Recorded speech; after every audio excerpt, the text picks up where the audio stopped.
I'm so tired today.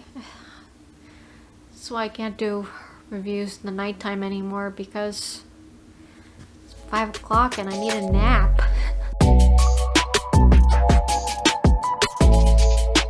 Hi everyone, and welcome back to Big City B. I'm B for those of you who are just joining me for the first time. If you're new here, I'd really appreciate it if you would consider hitting that subscribe button and the bell to be notified when my next videos come out. Alrighty, let's get started. Today's book review is going to be Turtles All the Way Down by John Green. The genre for this book is going to be YA contemporary, and there are a few trigger warnings, so check out the link down below. Alrighty, here's your summary. It all begins with a fugitive billionaire and a promise of a cash reward. But at its heart is Asa Holmes, a young woman navigating the daily existence of life within the ever-tightening spiral of her own thoughts. Your characters for this book. For track 1, we have Ava Holmes, who is also known as Holmesy, her friend Daisy, and Davis. For track 2, we have Michael spelled with a Y, Noah, and Ava's mother. Jumping into things that I liked about this book, the first thing that I liked about this book was Asa and Davis's relationship. I thought that it was very sweet and naive as just starting out, especially for Ava.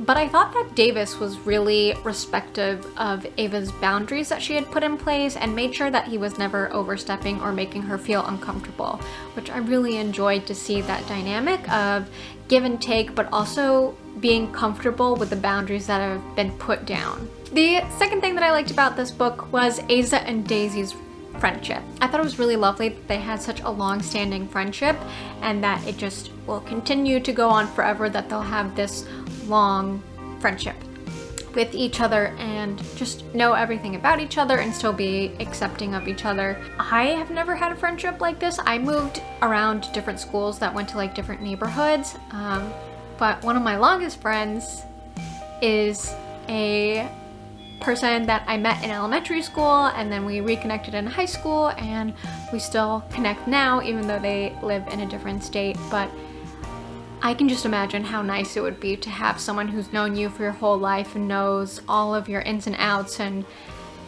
still is accepting of you, and it still feels like friends after all those years. So the third thing is something that I didn't necessarily like, but I thought was well done, and that was Asa's thought spirals. For me, it was very chaotic, but I know that kind of obsessive thinking is probably true to people who have obsessive or compulsive tendencies and thoughts. So it was interesting to get an insight onto that and kind of understand it a little bit more and be a little bit more lenient about how I perceive people who have compulsions or obsessions, because I just never thought of how like constricting those thoughts could feel. Moving on to things that I didn't like about this book. The first thing that I didn't like about this book was that it was a little too introspective / philosophical, and I felt like it was way too much for these teenagers. Although in some ways teenagers think that they're having really deep thoughts when it's, I mean, they're not really that deep, or it's not really that serious what they're going through. But I didn't like it in this book because I don't think that was what John Green was trying to do. I think he was just trying to make them try to be really deep and really feeling, and I just thought it was too much. Like, I rolled my eyes a lot at the things that Asa or Davis said in the book, because I was just like, all right, come on, really? Going along with that, the second thing that I didn't like about this book was that it seemed too lofty. Like, it almost doesn't seem like this book is written for YA. It seems like it was trying to target an adult audience, but like the adult audience that needs everything to be lofty and nose up and pretentious.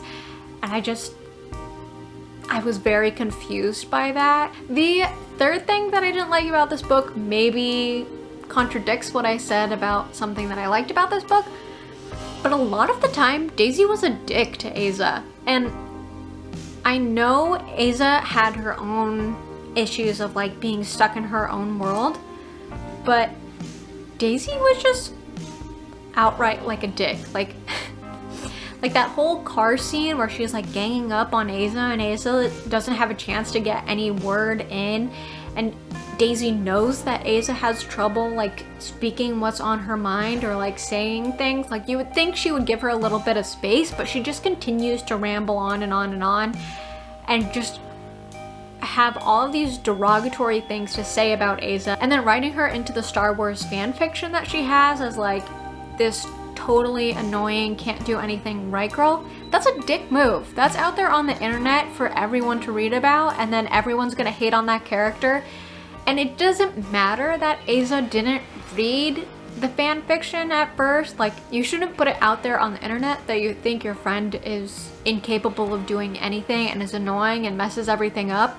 Like, that's just hurtful. And that's definitely gonna get back to your friend because it's the freaking internet. So that's really all I have to say about this book. So let's go on to Goodreads takes. Goodreads gave this book a 3.94. The things that people liked about this book were that they loved how deep the topics were in this book and how relatable the thoughts were, or how different this seemed from John Green's other books because it was thoughtfully written, cohesive, and felt more mature. Lastly, they liked that the mental illness aspect of the book was really well written. And that's the only thing I can really agree with. As for the people that didn't like this book, they didn't enjoy that there wasn't a plot for this book. And I agree. The second thing that people didn't like about this book was they felt that Aza had such a great support system, and yet she totally dismisses her mother's inquiries onto her mental health. She retreats from Daisy. She's giving Davis mixed signals and totally throwing him off. And then she's also forgetting to take her medication to help with her mental illness. And that frustrated a lot of people because a lot of people are not as lucky as Aza to be in the situation where they have all of that support and help or access to medication that could help with their illness.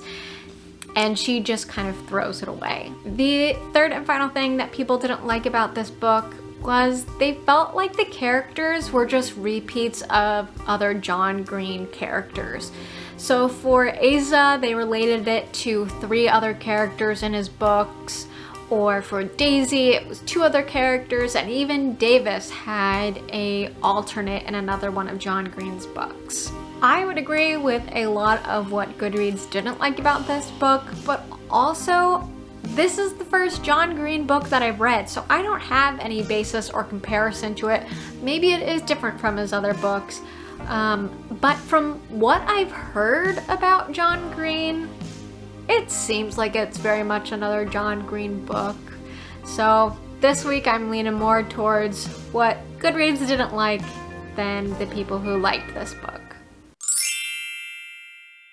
Quote number 1, "It's quite rare to find someone who sees the same world you see."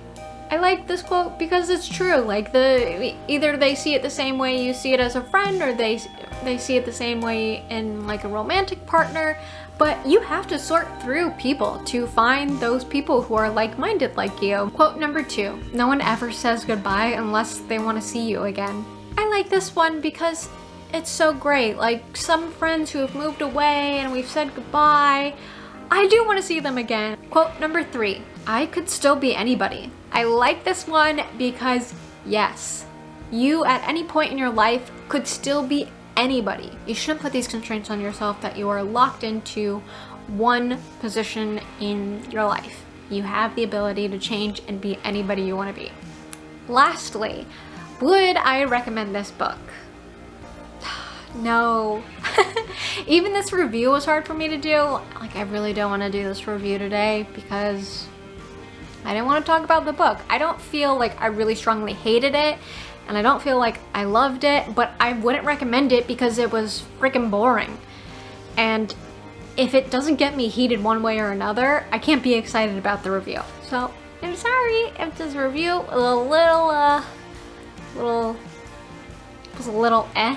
today. But this book is a little eh. The mental illness component was really the only component that I liked about this book. Everything else I was like, yeah, I don't really want to read that. If you really think that I'm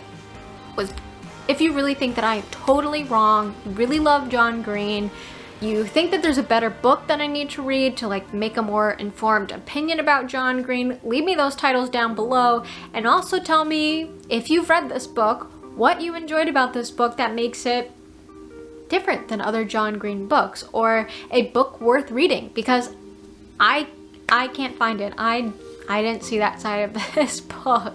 Alrighty everyone, that's all I have for you this week. If you liked this video, go ahead and hit that like button, and I'd appreciate it if you would consider subscribing as well. Alrighty, all the best always. Bye.